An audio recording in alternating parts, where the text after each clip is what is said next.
Yol sizindir kardeş. Her bir anda yol sizindir. Bizim özümüzün burada çəkiliş apardığımız müddətdə də bu qaydalara riayət etməyən sürücülərə də qarşılaşdıq.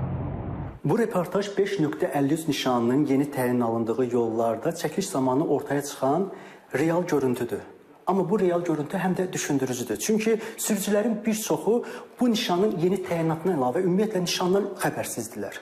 Süjet efirə gedəndən sonra isə şəhərlərdə də bu çaşqınlıq açıq-aşkar görünürdü. Yəni söhbət təkcə bir nişandan getmirdi. Bəs problem nədədir? Məsələ yeni qaydalardadırmı, öyrədilmədədirmi, yoxsa nədədir? Keçə bilərsiniz artıq. Sağa dönüb gedək. Bəli, tam rahat şəkildə.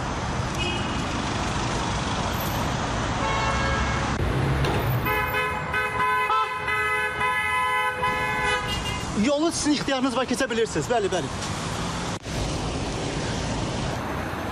Məsələnin əsl səbəbinə keçməzdən öncə qeyd edək ki, qanunvericiliyə edilən ən son əlavə və dəyişikliklər vaxtaşırı olaraq yol hərəkəti qaydaları kitabında öz əksini tapır.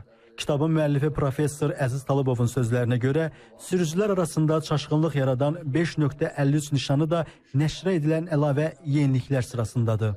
Söhbət konkret 5.53 nişanından gedirsə, daimi sağa dönmə nişanından, bu nişan bizim qanunvericiliyə, yol hərəkəti haqqında qanuna 2019-cu ildə əlavə edilmişdir. Bu kifayət qədər böyük bir müddətdir ki, bu nişan qanunvericidə var. Və o nişan qanuna əlavə edildiyi dövrdən də kitablarda öz əksini tapmışdır. Kitablarda var. Biz hətta bu nişanın təbliğ edilməsində, onun haqqında izahların verilməsi istiqamətində test sualları, müəyyən izahlar tərtib etmişik. Sürücülərin nişanın quraşdırılma yeri ilə bağlı iradlarına gəlincə, qanunun 59 və 76-cı maddələrində bu barədə ətraflı məlumat verilir. Əziz Talıbov deyir ki, Azərbaycanda nişanların quraşdırılması ilə bağlı yeni standartlar qəbul edilib və orada nişanların harda və necə yerləşdirilməli olduğu dəqiq göstərilir. Nişanların quraşdırılması qaydaları var və biz bilirik ki, Azərbaycanda bu yaxınlarda standart da qəbul edilib. Nişanların quraşdırılması ilə bağlı bir standart qəbul edilib. Bu nişan qanunvericilikdə qeyd olunub ki, svetoforla birlikdə quraşdırılmalıdır. Şaquli quraşdırılıbsa svetofor qırmızı işığın sağ tərəfində quraşdırılmalıdır. Bir sözlə bunun mənası ondan ibarətdir ki, sürücü qırmızı işığı gördükdə onun yanında 5.53 nişanını da görməlidir. Bəs bəzi sürücülərin bu cür yeniliklərə birmənalı yanaşmamasının səbəbi nədir? Nəqliyyat eksperti Elməddin Muradlı bunu birbaşa sürücülərin məlumatsızlığı və məsuliyyətsizliyi ilə əlaqələndirir.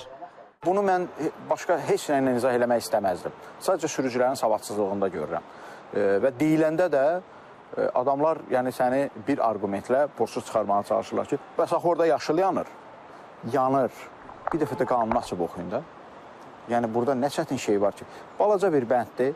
Bunu oxumaq lazımdır ki, əlavə bölmədə hərəkət edərkən, əsas bölmədə hərəkət edən sürücülərə və yolu keçməkdə olan piyadalara, hansı ki onlar üçün yaşıl işıqdırsa və düzgün formada yolu keçirsə, yol vermək lazımdır. Məsələ ilə bağlı Azərbaycan Yerüstü Nəqliyyat Agentliyindən bildirildi ki, hazırda paytaxt yolları başda olmaqla ölkə ərazisində tətbiq olunan bütün nişan və xətləmələr mövcud qanunvericiliyə və standartlara əsaslanır. Toğrul Quluzadə, Anar Ağazadə, İTV Xəbər.